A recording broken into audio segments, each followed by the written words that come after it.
ایسا ہوا، یہ ساری کی سارے جو ہوتی ایڈورٹائزمنٹ جو ہوتی ہے وہ ہمیشہ انسان کو مار دیتی ہے. ایڈورٹائزمنٹ کے اوپر کبھی بھی نہیں جانا. جب بھی آپ نے کوئی ٹریٹمنٹ کروانا ہے وہ آپ نے ڈاکٹر کے پاس جانا ہے، چاہے آپ طب والے کے پاس جائیں، چاہے آپ ایلوپیتھک کے پاس جائیں، چاہے ہومیوپیتھک والے کے پاس.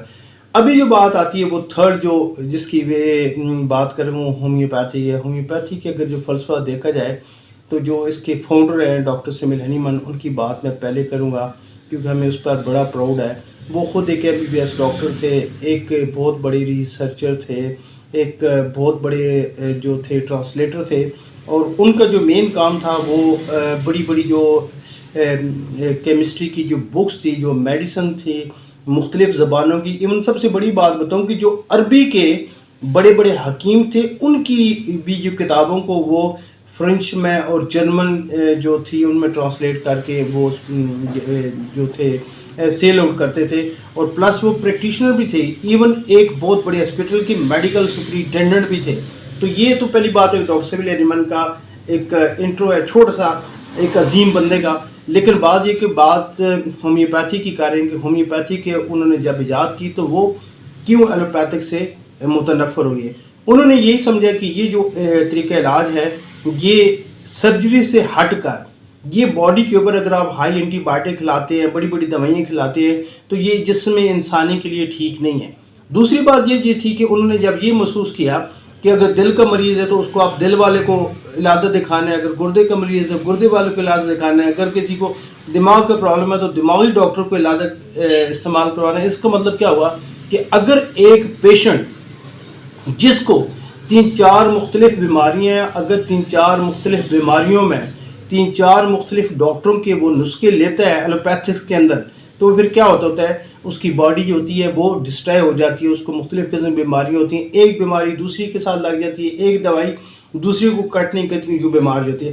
لیکن اگر آپ ہومیوپیتھی کی بات کر دیں کیونکہ اس کے فلسفے کے مطابق جو علاج کیا جاتا ہوتا ہے وہ ایسا کیا جاتا ہوتا ہے کہ جو جسم علامات پیدا کرتا ہے، پوری باڈی جو علامات پیدا کرتی ہوتی ہے، ایک ہم اس کو ایک ٹرمنالوجی یہ ہے کہ ہم مرض کا نہیں مریض کا علاج کرتے ہیں. یعنی مرض کا مطلب کیا ہوا، ایک چھوٹی سی ایگزامپل آپ کو دے جاؤں کہ اگر 4 بندے ہیں اور چاروں کو سر کا درد ہے تو کیا آپ چاروں کو ایک دوائی دیں گے؟ کیا پتہ ایک بندے کی نیند پوری نہیں ہو، اس نے نیند سونا وہ سو جائے تو وہ ٹھیک ہو جائے گا. کیا پتہ دوسرے بندے کا BP ڈاؤن ہوا ہو، آپ اس کو تھوڑی سی خوراک دیں گے وہ ٹھیک ہو جائے. کیا پتہ تیسرے بندے کو کوئی مائگرین ہو یا ہیڈ ایک کا پرابلم ہو تو آپ اس کو میڈیسن دیں گے نا. اگر چوتھا بندہ ہے کیا پتہ اس کے سر میں کوئی چوٹ لگی تو آپ اس کو ٹریٹمنٹ کریں گے، بلکہ چاروں کو ایک میڈیسن نہیں دیں گے، چاروں کو دیکھیں گے کہ اس کا مسئلہ کیا ہے. ٹھیک ہے. لیکن یہاں پر کیا ہوتا ہے کہ اگر آپ ہومیوپیتھی کی بات کریں تو ہومیوپیتھی پوری باڈی کے علامات کو دیکھتی ہے. علامات کو دیکھنے کے بعد پھر ایسے ہی ایک سنگل ریمیڈی ہم اس کو کہتے ہوتے ہیں، یعنی اکیلی دوائی، ٹھیک ہے نا، اور کم مقدار میں دوائی اور انسانوں کے اوپر آزمائی ہوئی دوائی.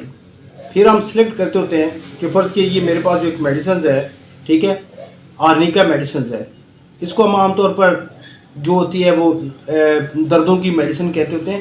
تو یہ ہم دیکھیں گے کہ باڈی کے اندر سمٹم کیسے پیدا ہو رہی ہیں، یہ پوری باڈی کے اوپر کیسے افیکٹ کرتی ہوتی ہے. یوں نہیں ہوگا کہ دل کی دوائی علادہ دے دی، گردوں کی علادہ دے دی، جگر کی علادہ دے دی اور یوں ایک باڈی کو ہزاروں میڈیسن دینے کی بجائے جو ہے وہ ایک آپ نے اس کو پورا ایک تباہ کر دیا. لیکن ہومیوپیتھی کے اندر کیا ہوتا ہے کہ کم سے کم مقدار، پوری علامات کے اوپر مقدار، جس کو ہم سیملرلی میڈیسن کہتے ہوتے ہیں. یعنی ہم مرض کا نہیں مریض کا علاج کرتے ہیں. مرض کیا کہ مرض وہ جیسے میں نے آپ کو سر کے درد کی بات بتائی کہ 4 بندوں کے علاوہ کا سر کا درد ہوگا تو چاروں کے علاوہ کازز ہوں گے. اس میں اکیلی یہ نہیں دی جاتی کہ پیناڈول دے دو تو سارے ٹھیک ہو جائیں گے. اگر آپ پیناڈول دیتے ہیں تو ہو سکتا ہے کہ کسی کا BP پہلے ہی ڈاؤن ہوا ہو تو اوپر سے پیناڈول دے دی تو پھر اور بھی تو کمپلیکیشنز آ سکتی ہوتی ہیں. لیکن یہاں پر کیا ہوتا ہے کہ ہم پوری باڈی کو دیکھتے ہوتے ہیں کہ اس کا سمٹم کیا تھا. دیکھنے کا بھی یہی طریقہ کار نہیں ہے کہ جسٹ ایک بات سنی، بلکہ ہم اس کو پیتھولوجی طریقے سے لیب ٹیسٹوں کے ذریعے اگر ضرورت ہو تو CP کرواتے ہوتے ہیں، LFT ضرورت ہو تو LFT کرواتے ہیں، RFT ضرورت ہو تو وہ کرواتے ہوتے ہیں. Even ultra sound, MRI، CT scan, سارے کے سارے ٹیسٹ ہوتے ہیں. اور وہ سارے کے سارے ٹیسٹ کرنے کے بعد ہم کسی کرونک ڈیزیز کے اوپر ایک کم سے کم مقدار میں دوائی استعمال کرتے ہوتے ہیں. ہومیوپیتھک میں یہ کبھی بھی نہیں ہوتا کہ 4-5 ڈبے اٹھا کے دے دیے, 20-25 جو ہے وہ سیرپ اٹھا کے دیا, ایسا کبھی بھی نہیں ہے. سنگل ریمیڈیز ہوتی ہے, بالکل اصول یہی ہے.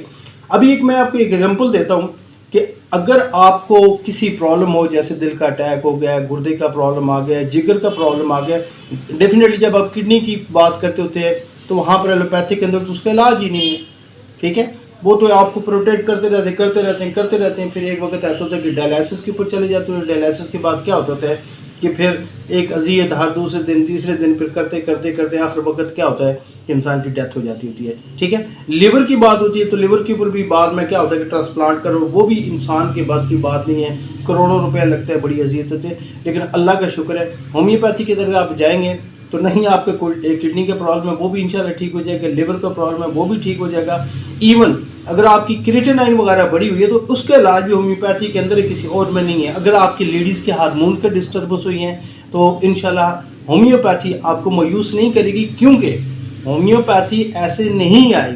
ہومیوپیتھی کے پیچھے ایک فلسفہ ہے, ایک پورا ریسرچ ہے, ایک مشاہدہ ہے, ایک تجربات ہے, اور ایک انسانوں کے اوپر استعمال کرانے کے بعد مختلف قسم کی جو میڈیسنز ہیں ان کی علامات لے کے اس کو فارماکوپیا میں جو ہے وہ لکھا گیا ہے. فارماکوپیا وہ کتاب ہوتی ہے جو اتھرائز ہوتی ہے کسی ملک کے اندر, اس کے اندر جو کچھ علامات لکھی ہوتی ہیں وہ جو میڈیسن لکھی ہوتی ہے وہ اتھرائز ہوتی ہے جس کو آپ یوز کرواتے ہوتے ہیں. یہ اسٹیرائڈ سے پاک ہے, یہ باڈی کے سائیڈ افیکٹس نہیں کرتی, اور واقعی نہیں کرتی. یہ 90-95% سائیڈ افیکٹس نہیں کرتی. ابھی جو 5% افیکٹ کرتی ہے وہ کیا ہوتا ہے کہ جو ڈاکٹر ہوتا ہے اس کی سلیکشن غلط ہوتی ہے, وہ سمٹم غلط لیتا ہے, یا وہ طریقہ کار وہی استعمال کرواتا ہوتا ہے کہ ہومیوپیتھی کے ساتھ ایلوپیتھکس یا بڑے بڑے سیرپ اٹھا کے بڑی بڑی چیزیں اٹھا کے وہ دیتا ہے. ٹھیک ہے, اور یا اسٹیرائڈ استعمال کرتا ہے وہ سائیڈ افیکٹ کرتے ہوتے ہیں. میں آپ کے ایک چھوٹا سا لاسٹ کے اوپر آج ہی میں ایک اسٹڈی کر رہا تھا کہ برطانیہ کا جو ایک ہفتہ روزہ جرنل ایک میگزین شامل جو ہوتا ہے وہ اس کی اشاعت پڑھ رہا تھا کہ 7 جون 1986 کی اس کے میں ایک آرٹیکل جو تھی وہ ایلوپیتھک ڈاکٹروں کا, اور 2 ڈاکٹروں کا اس کا ریفر بھی لکھا ہوا تھا. وہ بہت بڑے برطانیہ کے ڈاکٹر تھے, ڈاکٹر رچرڈ وارسنس اور ڈاکٹر جارج لیوتھ. یہ 2 ڈاکٹروں کا ریفرنس یہ تھا کہ وہ لکھتے ہیں کہ برطانیہ کے اندر جو ایلوپیتھک ڈاکٹر ناکام ہوتے ہیں وہ اپنے مریض کو ہومیوپیتھک ڈاکٹر کے پاس بھیجتے ہیں تو ہومیوپیتھکس ان کو ٹھیک کر دیتی ہے. اور جو ان کی وہ پرسنٹیج لگائی جس کو آپ فیصد کہتے ہیں تو وہ 100 میں سے 42 ڈاکٹر تھے, یعنی 42% ڈاکٹر جو ہیں ایلوپیتھک ڈاکٹر, انگریزی ڈاکٹر برطانیہ کے اندر وہ اپنے پیشنٹ کو ہومیوپیتھک کو ریفر کرتے ہیں. پاکستان کے اندر اگر بات کی جائے, ٹھیک ہے, پاکستان کے اندر بڑی بڑی برسر اقتدار جو ہیں وہ کیونکہ ہومیوپیتھک ڈاکٹر نہیں ہیں, وہ دوسرے شعبے سے تعلق رکھتے ہیں, اور وہ کبھی بھی ان کی کوشش ہے کہ ان کی جگہ ہومیوپیتھک نہ لے سکے.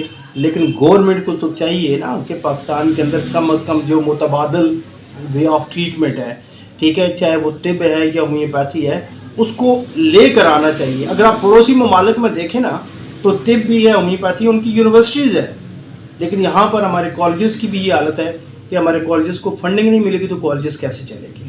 ٹھیک ہے, کالج کو جو سیٹیں نہیں ملیں گی تو کالجز کیسے چلیں گے. اس کی وجہ کیا ہے کہ جو اقتدار میں بیٹھی ہوئی ہیں ان کا تعلق ہومیوپیتھک سے نہیں ہے, وہ ہومیوپیتھک سے ہٹ کر ہے اور وہ ہومیوپیتھک کو آنے نہیں دیتے. لیکن میں آپ کو یہ گارنٹی سے دیتا ہوں, کہتا ہوں, دعوے سے کہتا ہوں کہ انشاءاللہ وقت آئے گا کہ لوگوں کو پتہ چلے گا کہ ہومیوپیتھی کیا ہے. ابھی بھی اگر آپ کو کسی پیشنٹ کو کسی کرونک ڈیزیز کا پرابلم ہے, چاہے وہ جگر کا ہے, گردے کا ہے, یا کوئی لیڈیز کی کنسرننگ ہے, ہارمون ڈسٹربز ہو رہے ہیں, ایون کہ اللہ کا شکر ہے کہ کسی کہ کئی سالوں سے اگر کسی کے بچے نہیں پیدا ہوتے وہ پرابلم ہو گیا, یا ریومیٹزم کے پرابلم ہے, آرتھرائٹس کے پرابلم ہے, مائیگرین کے پرابلم ہے, شارٹک پین کے پرابلم ہے, بچوں کے ٹانسلس کے پرابلم ہے, ٹھیک ہے, اس کے ذہانت کی کمی کی پرابلم ہے, تو آپ ایک بار ہومیوپیتھی کو لازمی آزمائیں. اور بے شک کسی بھی ہومیوپیتھک میں ڈاکٹر کے چلے جائیں, اگر ڈاکٹر ریئل میں ہومیوپیتھک ہوگا تو وہ آپ کو اور ہومیوپیتھی آپ کے خاندان کو یا آپ کی بیماری کو انشاءاللہ ٹھیک کرے گی اور آپ کو مایوس نہیں کرے گی۔ آج پروگرام میں یہ تھا کہ انٹرو تھا کہ آپ کو بتانا چاہیے تھا کہ کون سے علاج کیسے ہوتے ہیں، کس طرح سے جائیں گے۔ انشاءاللہ اگلے کسی نئے پروگرام میں ضرور حاضر ہوں گا۔ اس وقت اجازت دیں، اللہ حافظ، فی امان۔